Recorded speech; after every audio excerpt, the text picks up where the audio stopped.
My next panelist is Mr. Sumit Malik, and Sumit is the head of R&D at Al Hatta. There's obviously Sumit's fan club has come along with him.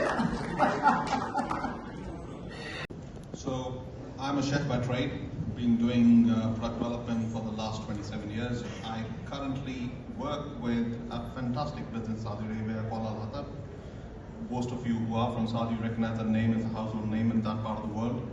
And predominantly what we are developing there is first to market new age for Saudi Arabia and bringing chilled, fresh food to that part of the kingdom, which has traditionally been governed by frozen food or long life food. So watch the space, guys. In the next few months, we'll bring new and exciting development to that part of the world. Great. Kim, please. Demanding. Sumit, I think you were going to add something there. I think in my line of work, I exist because consumer demand. There's no need for R&D, consumers didn't want it. So I go to consumers. That's the job. So what consumers are demanding today is accelerated to an extent that what social media tells us, what people are asking directly from the suppliers is. Would you mind just popping your microphone a little bit closer? Yeah. So what's forcing the actual change that is happening, what I've seen in the last 5 years, I saw in the past 25 of my life. So I've been doing this about 30 years. The pace of what the consumer demands is placing on the R&D community today is much faster, much quicker, and we have to be faster. So thank you guys. So, given if that's the circumstances, for instance, Shem, how do these evolving food habits and consumer preferences influence the development of these new food products and strategies that are employed by food companies to try and meet these demands? Yeah. So when it comes to food, innovation is the key, right? So that drives everything. Like what Ali aptly mentioned, that they want clean label, sustainable. The top trends that kind of are trending now is And how those are being utilised to meet consumers' health demands. I think the top three in terms of functional foods, which is everywhere today, number one, protein. Protein is being added. You name it, they've added protein. From chocolate bars to breakfast cereals to infant formulas, you name it, it's got protein in it. Yeah. Now, whether it's been overdone or not is a different question for a different day.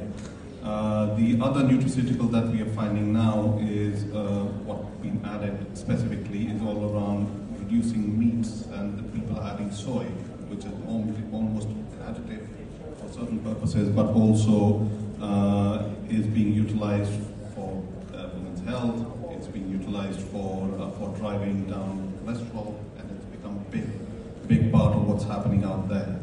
The last, which is not exactly nutraceutical, but it's the movement has taken over, is about raw food, which is about utilizing the actual power of raw food today and keeping food alive, whether that's through fermentation we've spoken about, or just eating food raw in its raw format, just peeled, washed and cut and eaten with minimal amount of processing.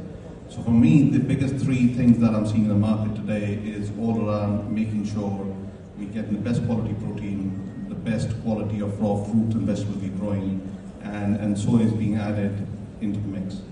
And would you, Walid, share?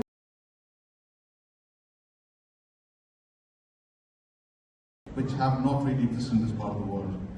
And it's been a great collaboration between the two businesses, and it's great to meet you today. Nice to meet you too, Sumit. Yeah, it's true. I mean, we've been collaborating very closely, and we've been working together for the last few months between the two businesses, co-creating a range of almost 440 new products that are coming to the Saudi market. So Walid's team has been working very closely with my creative team and myself, and working out how do we deliver the message. How do we deliver the message of what is new, what's good for you, what's better for the environment, and also in terms of giving those key messages which have not really existed in this part of the world. And it's been a great collaboration between the two businesses, and it's great to meet you today. nice to meet you too. Your particular perspective. Yeah, from my particular perspective, Saudi Arabia, where I am now, we have a great opportunity in terms of chefs who want to convert In come to food manufacturing, the food manufacturing sector per se in Saudi is pretty nascent at this stage. It's growing exponentially. And the food security element for Saudi is a big part for the 2030 vision. So those of you who've got kids and want to encourage them to become chefs, and then introduce me to them, and I'll encourage them to become food developers. I'm looking for quite a few of them at all times, so please do come and knock on my door if anybody wants to get a career in food manufacturing. Fantastic. Yeah, so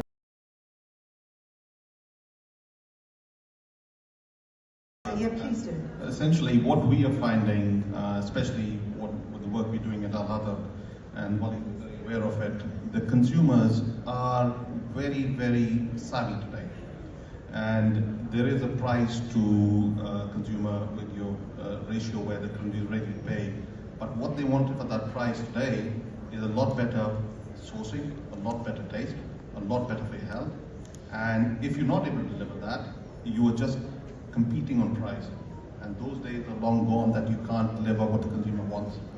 And we are actually now actively engaged in bringing products to market, which will be first to the Saudi market, and looking at what's happening there and the kind of messaging we have to put across to actually get the consumers to have that little bit of consumer behavioral change, so that go and pick up the healthier option, to go and pick up the life option, which really is good for you, rather than pick up the options which are just full of E-numbers and a long shelf life. There's a distinct change coming, and if you're not ready for that change, you can get left behind in manufacturing.